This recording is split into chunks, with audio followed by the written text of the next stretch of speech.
Hey there, everyone. My name is Ryan Schul. Welcome to my predictive analytics channel. I talk all about data science, machine learning, deep learning, and things of this nature. I'm coming up to 200 videos really soon here. I think I'll hit that today, actually. So, kind of proud of that. And I want to keep going, by the way. So, let me preface, whatever the term is, this lesson just by saying that I would prefer not to go back to the corporate world and do the 9 to 5 thing and so on and so forth. But I have to be successful with the channel too, right? Like if I'm not super successful, I probably have to go back to the 9 to 5 grind. So I'm hoping that I can pick up some more subs. Sub is short for subscriber, and get people to increase their watch time. Some of the watch times on my videos are kind of short, so I can tell that people aren't watching it from the beginning to the end.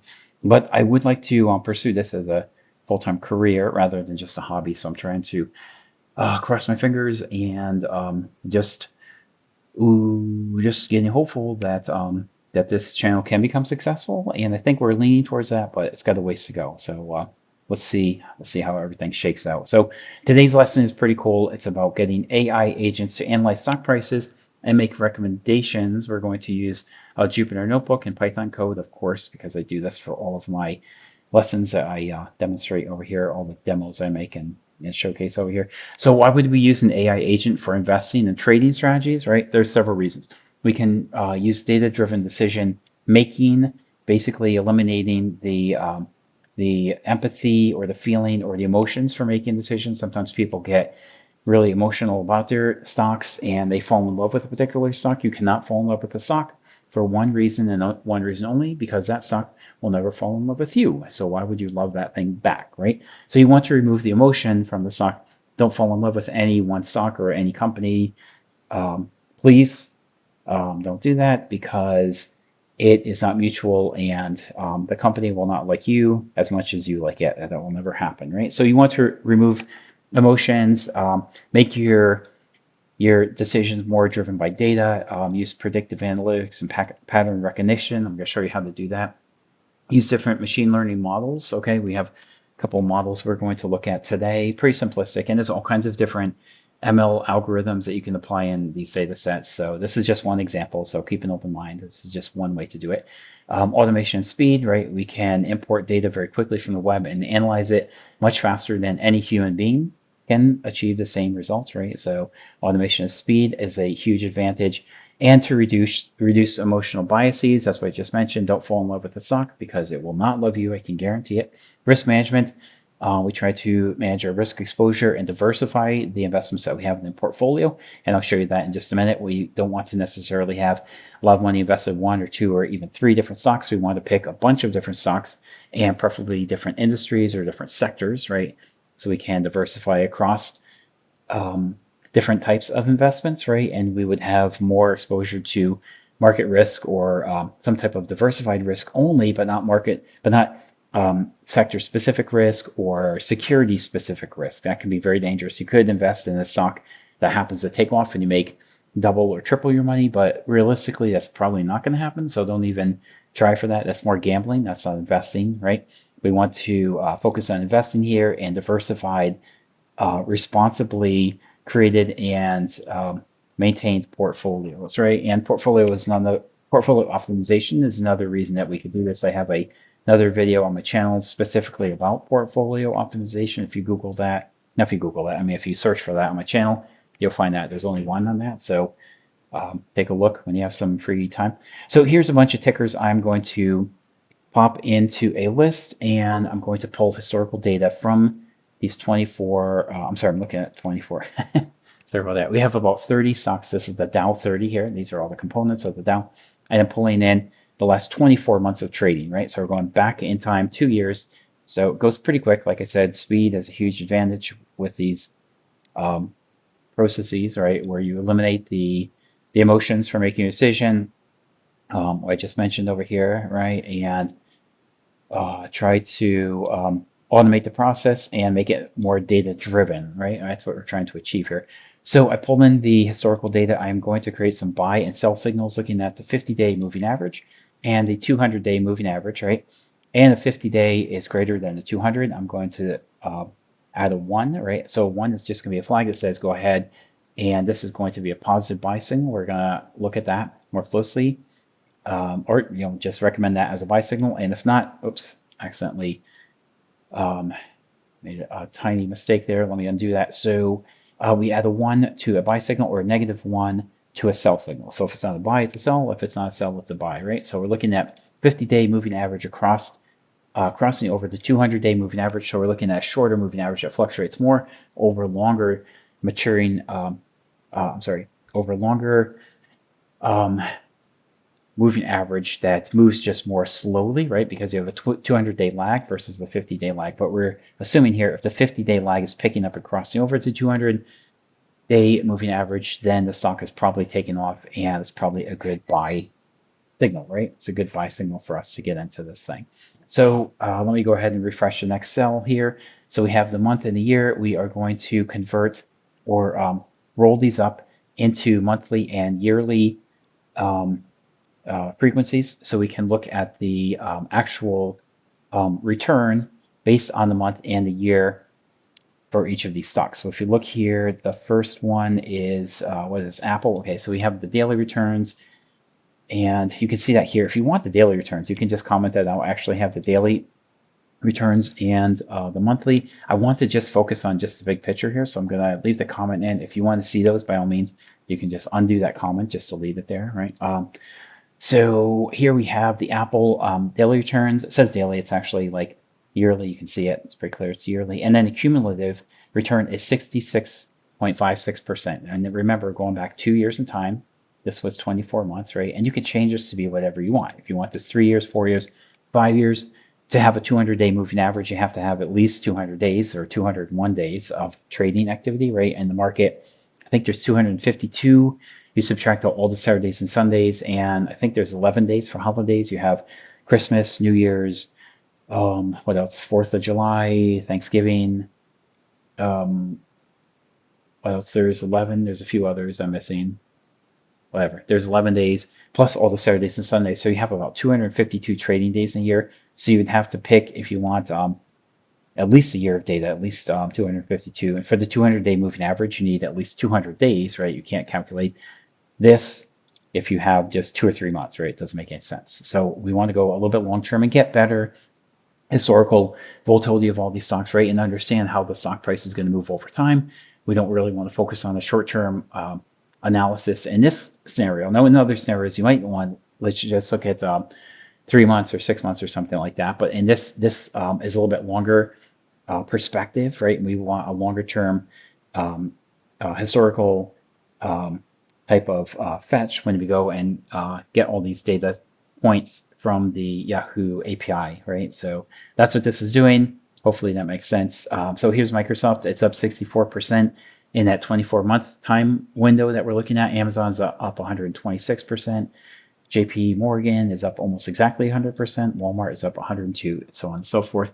So we have the cumulative year only down here, sorted in descending order. So 126, Amazon outperformed the pack here compared to all the others. And then Nike came in as the worst, right? And this was the second worst. Dow, and then BA, I think, is Boeing. That is 13% down in the last 2 years. So if you invested your money in Amazon 2 years ago from now, because I'm going back 2 years from today, then you'd have 126% return, and so on and so forth. And if you put it on to Nike, good luck. I think you can make better decisions than that if you start to invest in this tool or spend some time with this tool that I'm giving to you and understand that better. So let's move on now. Okay, we're creating buy and sell signals over here. That's the next step. So let me refresh that. Okay, and I'm trying to look at rolling signal 2 to say, is the rolling last 3 days, so I'm going 3 days back in time, greater than -5%. So if I'm going to invest in stock, I want it to be rolling up in positive. If the trend is going down more than 5%, I don't want to look at these stocks, right? So I'm going to try to add a simple filter and some basic logic to help me go ahead and understand which stocks potentially on a rolling basis are the best ones to get into here. So now I'm going to create my buy and sell signals and look back 2 years in time for all of these stocks. Okay, and here's the chart. When I refresh it, we'll see the chart pop up here. So this is Apple. Doesn't go in any particular order, I think. Actually, let me look at that. Does it go in any order, or is it just go in alpha order? Go up here. Oh, Apple's the first one that came in, right? And then Microsoft after that. So that's the order it's going in. So you can reset this to be in alphabetical order or the order of the top performer. I think we saw Amazon was the top performer, right, for the past 2 years. So you can set that. I'm just picking this in the order that the tickers are coming in. So that's it. And then again, like if you zoom in here, here's your chart. You have the confidence interval on the upside and on the downside, right? So this is what Apple. So Apple is a little bit volatile, but overall pretty much up. And if we go back and look at the historical performance here, this was up 66% in the last 2 years. So that was a good one. Microsoft is up. We can see that. So all these charts are printed out for you right here. Let me refresh that view. There's one thing I want to draw your attention to, and by far, a lot of these stocks are up, and this is a good investing strategy. If you look at all the buys and sells, it should work for you. But I can't swear by this, okay? And I can't guarantee that any of this stuff is going to work. So don't get mad at me. Don't try to sue me or whatever if it doesn't work. All I'm doing is showing you this strategy and the logic behind it, okay? I'm not saying like this is going to work and you're become a mega millionaire next week if you invest in this tomorrow, right? Like, it doesn't work like that, and there's no guarantees in the stock market, so just be aware of that. But you can see these signals here. So this is a small downturn. There's a sell signal. This is up, so it's a buy signal. Up, up. This is down. This is down. So here's a buy signal here, 194. The next day it goes up to 207. So that is definitely a good signal. However, sometimes you'll see a buy signal here, and then it goes down the next day, right? So January 22, we had a buy signal 210. Then the next day it went down to 207. So you lost $3 per share. So there's no guarantee you're going to make money with these, right? It's looking at long-term up and down buy signals, sell signals. Is the stock moving up over time? And you're going to get buy signals, but you can have a reverse like we just saw here. And there's a big one I noticed down here, Nike. So this is something that you really can't protect yourself against. Where is it? Here's Nike. Okay. So, right, the strategy is not perfect, and you can make a mistake. You can lose money with this, right? But by and large, you should make money. But you have some scenarios like this. December 21st, the stock was trading at 120, and there's a buy signal generated because the day before it was down, but then it was up. All right, so December 20th down, up on the 21st. That's a buy signal. However, the next day it goes from 120 down to 106. Now, come on, we've just lost $14 per share, but there's no way that this model is going to predict that the stock is going to depreciate $14, right? And the market doesn't know that. There was some bad news that came out probably, or there's some automated selling activity that was triggered maybe by some bots, is trading bots that control the market sometimes. And there's high frequency traders. They could see a signal or a trigger that causes them to sell a whole bunch of stock quickly, and that could trigger a sell-off, right? So we can go from 120 per share down to 106 the next day, even when there is a buy signal on this model, okay? So just be aware of that. These things aren't perfect. But again, that's why we have diversification, right? That's why you'll buy not only Nike, but you'll buy Walmart, you'll buy, what else? Microsoft, Amazon, you'll buy a bunch of different stocks in your portfolio. So if Nike tanks on you and it does go down, what do we see over here? 30% or whatever this thing was. If Nike is down 34%, through your diversification, you should have other stocks in your portfolio like these right here that are going to offset the losses, right? So if you bought all of these Dow 30 components, you can see most of these are up easily. Most of these up. We had 1, 2, 3, 4, 5. Only 5 of the 30 were down, so 25 were up. So if you had the equal weighting among all these 30 stocks in the last 2 years, you're guaranteed to make money, right? But again, that comes from diversification, and that is one of the best strategies that you can engage in. So this strategy that I'm showing you down here is showing you all the ups and downs, all the buys and sells, right? But really, diversification is the best strategy that you can engage in to help protect yourself from these downs and some of these stocks that inevitably will happen. You will have Nikes in your portfolio. You will have losses, right? But hopefully, if you diversify, you'll have way more winners than losers, and you should have a profit at the end of the year, this year, next year, and the year after that, and so on and so forth, right? That's the goal. And if you do dollar cost averaging, so you put the same amount into all these stocks in equal weights, So as the stock goes up more and more and more, you put in the same amount, $1,000 per paycheck. If you're investing through your payroll department or whatever, or $500 or $2,000, whatever, if every investment period, 2 weeks, you get paid, and that amount comes right off the top, 1,000 or 500 or 2,000 or whatever you can handle, goes into the stock. As the stock gets more and more expensive, you buy fewer and fewer shares. As it gets less and less expensive, you buy more and more shares, right? You're always putting in the same amount. If the stock gets more expensive, you buy less of it. Gets less expensive, you buy more of it. So that's dollar cost averaging. And through diversification, you should be able to make a decent profit year after year and generate nice returns. But again, like this strategy I'm showing you here is showing you all the buys and sells, but you will have a few instances where it's recommending a buy signal right here, and then you have a huge sell the very next day, right? And then the sell signal triggers, but by then it's too late, right? You lost some money. So that is inevitable. You can't lose, you can't buy every single time. I mean, you can't win every single time. Sorry, misspoke. You can't win every single time, but you should have more winners than losers if you dollar cost average and if you diversify, right? And here you can see, here's a sell signal, sell, sell, sell, sell, sell, sell. Then the market's up, then we have a buy signal, right? So if you follow this strategy, most of the time you should be fine. The only case that you're going to be in trouble is when you have this buy signal and then there's a sell, another sell after that, right? So just be aware of that. And again, there's a way to really prevent that, except through dollar cost averaging and diversification. That's all we have, right? So we have to leverage what we have, and we have those two strategies that typically pay off unless the market is down, and everything is down consistently, and you have a market meltdown like we saw in 2008, the dot-com boom and bubble burst in 2000. There's a mortgage crisis in 2008, right? And what else? There was COVID, right? But that was very short. That was just like February and January of 2020, right? And by March, the market was already up, right? So that's kind of the exception to the rule. But if you're heavily invested and all sectors of the market down and everything is down, yeah, you're going to lose money because everybody's losing money. But if you diversify in dollar cost average, that should help you in most instances, right? So just a couple more things in my notes here: back testing the strategy, refinement.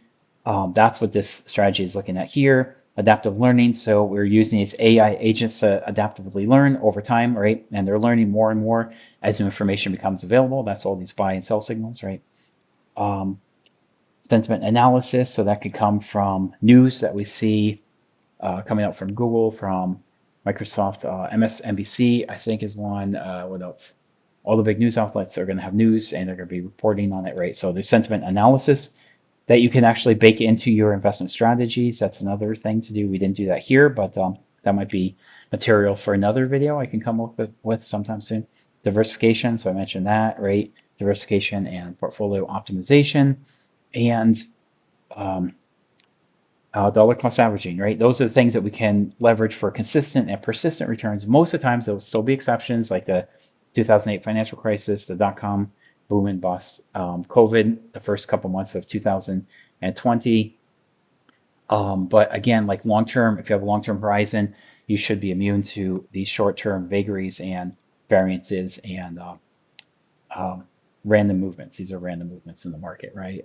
So that's it, guys. So hopefully this was useful and helpful to you. I am going to wrap up my analysis right here, and I'm going to save this HTML file and I will upload that when I load the video later today, and I will look for you guys in the next video. So see you soon.